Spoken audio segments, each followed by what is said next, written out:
તો આગળ વાત ભરૂચ નગરપાલિકા ખાતે આજ રોજ પાલિકાના સભાખંડમાં એક મહત્વપૂર્ણ સામાન્ય સભાનું આયોજન કરવામાં આવ્યું હતું। સ્થાનિક સ્વરાજ્યની આ બેઠકમાં શહેરના વિકાસલક્ષી કાર્યો અને પ્રજાના પ્રાથમિક પ્રશ્નોનું મુદ્દે શાસક પક્ષ અને વિરોધ પક્ષ વચ્ચે ભારે વાક યુદ્ધ અને ચર્ચાના દ્રશ્યો સર્જાયા હતા। જો કે ભારે ગરમાગરમી અને ચર્ચા વિચારણાના અંતે સભાના એજન્ડા પર લેવાયેલા તમામ વિકાસના કામોની સર્વાનુમતે મંજૂરી આપી દેવામાં આવી હતી અને આ સભાની શરૂઆત થતાની સાથે જ વિરોધ પક્ષ દ્વારા શહેરના બિસ્માર રસ્તાઓ, પીવાના પાણીની સમસ્યા, સફાઈ વ્યવસ્થા, સ્ટ્રીટ લાઇટ જેવા લોક ઉપયોગી મુદ્દાઓ પર આક્રમક વલણ અપનાવી શાસક પક્ષને ઘેરવાનો પ્રયાસ કરવામાં આવ્યો હતો।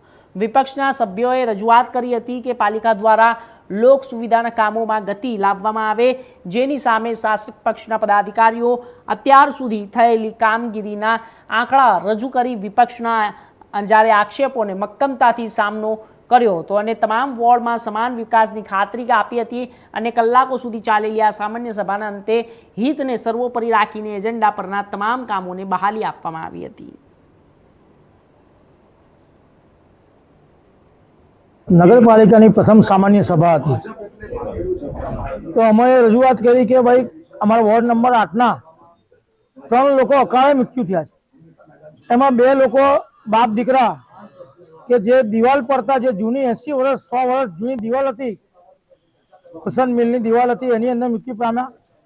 બીજો એક આશાસ્પદ દીકરો અમારા સરસ્વતીની ચાલની અંદર અમારા એસસી સમાજનો હતો, એ ગધેડાને અથડાતા એ દીકરાનું મૃત્યુ થયું। અમે લોકોએ કે ભાઈ 2 મિનિટનું આ લોકોના મૃત્યુનો મલાજો રાખીને લોકોનું મૌન પાડો। અમે અમારા સાથી બેન દીનાબેન આ બધાની રજૂઆતથી અમે રજૂઆત કરી તો નગરપાલિકાના અમારા જ વોર્ડના સભ્ય ધનજીભાઈએ વિરોધ કર્યો અમારો કે ભાઈ આ એજન્ડામાં નથી પણ મોતનો મલાજો રાખવાનો હોય, બીજું એમના નામ આપો। તો ભાઈ મૃત્યુ છે 8 નંબરના વોર્ડનું થયું છે એની અંદર નામ થોડા લખાવવાના હોય? મોતની અંદર તમે નામ લખાવશો? નામ લખાવવા માટે તો તમે એમના ઘેર જાઓ। નગરપાલિકાના ચોપડે ઓલરેડી મરણના દાખલા નીકળી ચૂક્યા છે, પછી નામ લખાવવા શા માટે આગળ રાખો છો? ફક્ત ને ફક્ત તમારે એટલું નક્કી કરવાનું હોય કે આપણા વોર્ડના એક્સપાયર થયા ગયા એવી લાગણી દર્શાવવાની જગ્યાએ ધનજીભાઈ અમારો વિરોધ ના કરવો જોઈએ। આ બેનના સમાજના હતા, એક્સપાયર થયા તે એક દીકરો, ધનજીભાઈના બી સમાજનો હતો એ દીકરો, અને એક એસટી સમાજનો હતો, આદિવાસી સમાજનો। જો પ્રમુખ શ્રી જો મંજૂરી આપતા હોય તો એમને વિરોધ ના કરવો જોઈએ। એટલે સમાજ તો ગમે તે હોય, મેન તો માણસાઈ હોય। મોત થયું છે, માણસાઈનો મલાજો રાખવાનો હોય, બીજી કોઈ વાત ના હોય। સાથે જે આઇકોનિક રોડ જે હમણાં બનેલો છે કે જે 1 કરોડના ખર્ચે આ ભૂવો પડ્યો, ભૂવા પડનારની અંદર ત્યાં સ્થાનિક લોકો, સામાન્ય લોકો ત્યાં આગળ રહેશે, મધ્યમ વર્ગના લોકો રહેશે।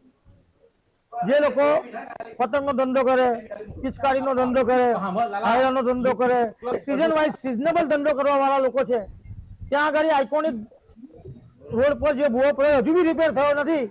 એટલે મારી તંત્રને નમ્ર વિનંતી કે જલ્દી એને રિપેર કરાવે। આવનાર દિવસોમાં તહેવાર આવે છે, શ્રાવણ મહિનો આવે છે અને એ ભૂવો ભ્રષ્ટાચારી ભૂવો છે। આટલું મોટું કામ હતું ને એની અંદર કયા લોકોની રોજગારી, લોકોના વાહન અવર જવર સવારી તકલીફથી માંડી ને સવારે જે નોકરી પર જતા હોય એ બેરિકેડની અંદર અથડાશે તો જવાબદારી કોની? એવી તંત્ર જલ્દી રિપેર કરાવે એવી મારી વિનંતી। સામાન્ય સભાની અંદર છેલ્લે એ લોકોએ ભાગી ગયા, અમારા મુદ્દા સાંભળ્યા વગર ભાગી ગયા।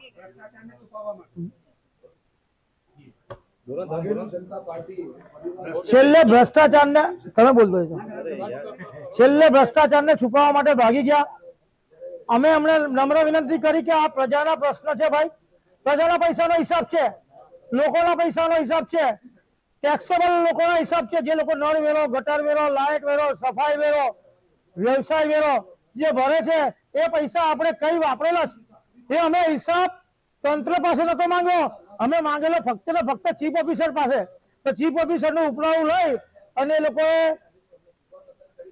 સભા દરખાસ્ત કરી અને સભા પૂરી કરીને જતા રહ્યા।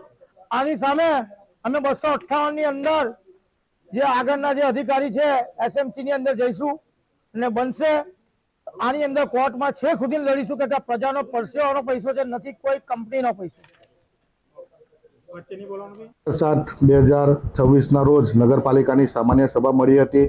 એ સભામાં વિવિધ ચેરમેનોની વરણી કરવામાં આવી છે.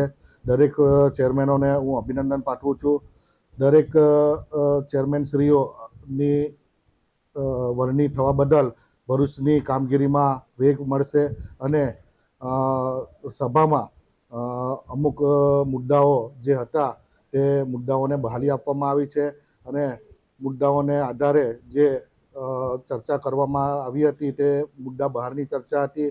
તે નગરપાલિકાનો જે વહીવટ છે પારદર્શક હોવો જરૂરી છે અને નગરપાલિકાના આ પારદર્શક વહીવટને કારણે વિપક્ષના મિત્રો દ્વારા ખોટી પ્રસિદ્ધિ મેળવવા માટે આ ખોટા મુદ્દા ઉઠાવવામાં આવ્યા હતા.